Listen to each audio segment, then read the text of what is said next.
will recognize same-sex marriages performed elsewhere. Some on the right are not pleased. Maggie Gallagher is the president of the National Organization for Marriage, and Joe Solemnese is the president of the Human Rights Campaign. Maggie and Joe, here's part of an ad put out by the National Organization for Marriage called Gathering Storm. Take a look. Some who advocate for same-sex marriage have taken the issue far beyond same-sex couples. They want to bring the issue into my life. My freedom will be taken away. I'm a California doctor who must choose between my faith and my job. I'm part of a New Jersey church group punished by the government because we can't support same-sex marriage. I'm a Massachusetts parent, helplessly watching public schools teach my son that gay marriage is okay. But some who advocate for same-sex marriage have not been content with same-sex couples living as they wish. Those advocates want to change the way I live. Maggie, that last soundbite from that woman, those advocates want to change the way I live. Explain to me how they want to change the way I live. Well, marriage isn't a private act, it's a public status. And when your government tells you that same-sex unions are marriages, it's going to affect a lot of people besides the couple who wants to do it. So public schools, when they teach about marriage, are going to teach that your views, they're going to teach your children and grandchildren that your views of marriage are discarded relics of ancient bigotry.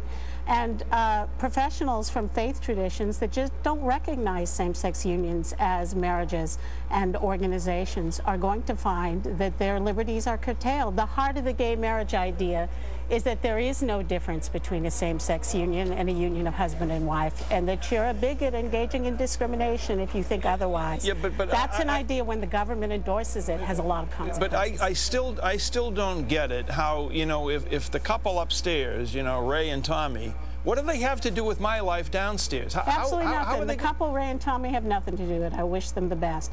This is about how the government is going to define marriage, and it's going to define it for all of us. Joe? Look, what we saw happen in the last week was really, we crossed a very important line here in the fight for marriage equality. In a heartland state like Iowa, they issued a very powerful and sweeping statement that our families and the circumstances of our lives are just like everyone else's, and we ought to be afforded the same protections and the same responsibilities as everyone else. And in the state of Vermont, the legislature not only voted for marriage, but voted to overturn the governor's veto. And what Maggie and her organization understand is that, you know, it's no longer palatable in this country or okay to be an outright bigot. That if you want to deny us these rights, you need to do it by lying and misrepresenting the facts. This is the way the gay marriage movement is operating. If you disagree with them, they call you a liar. Maggie, you know as well as I do that the people in those ads aren't even who they portray themselves to be. Wait a minute, I can't hear the both. I can't hear the both of you at the same time. The people in those ads are not even who they portray themselves to be. That's why on the bottom we say these are based on real incidents, and you can go to our website. And it would be laughable. It would be laughable if what they're saying was not based in such lies and misinformation. Okay, Maggie. All right, Joe, Maggie, go ahead. Go ahead. The executive director of the Vermont Human Rights Commission actually acknowledged publicly that existing religious liberties are not inadequate. This is a really serious issue that, you know, religious liberty scholars of right and left agree. It's going to affect people besides that nice couple upstairs. And I don't think it's honest of Joe to deny that that's the case. What they've basically said is, since they can't argue this on the merits anymore, and it's no longer okay to argue it on the merits that we ought to be denied our basic rights, what they're essentially implying in this campaign is that somehow other people are becoming the victims, the people that you were talking about, Mike. And the fact of the matter is that not one thing that they say in this ad is true. We've set up a website called endthelies.org that essentially takes this ad apart and calls it out for the set of lies and misinformation that it is. Joe, would you do you think that the religious liberty protections in the Vermont bill were a good thing, or were they just completely unnecessary? And are you, as you push for same-sex marriage in other states, are you going to exempt religious organizations, religious professionals? Will wedding photographers have to do same-sex? No, it did not, Joe, and now you're not telling the truth. It most certainly did. All you need to do is read the decision, Maggie, and you will see very clearly that clergy will not be required to perform same-sex marriage. I know that, you know that. How much clearer could it be? Catholic Charity is going to be able to run a Catholic adoption agency. Will the Methodists in Ocean Grove get back their tax exemption, Joe? Are you going to go fight for that? Let's talk about the Is church that California in Ocean Grove. physician who's unwilling to personally inseminate a gay couple? I can't understand either one of you when you talk over one another. Maggie, let me ask you a question about adoption. You raised the issue of adoption. I raised the issue of how the government forced Catholic Charities out of the adoption business. That's the issue I raised. Well, wouldn't you prefer to see a child in danger? That's not the point. I'm not talking about gay adoption. Of course there's gay adoption if you have gay marriage. There's gay adoption in most places. The question in Massachusetts is, could one single adoption agency run along its own religious tradition and not place children with a same-sex couple? And the government said, no, I don't care how many children you can help. If you're not going to treat same-sex unions just like other marriages, we're going to put you out of business. It's a felony to run an adoption agency without a license in Massachusetts, and they will not give you one unless you agree to place children with same-sex couples on just the same basis as with a union of husband and wife, and Joe supports that. Joe?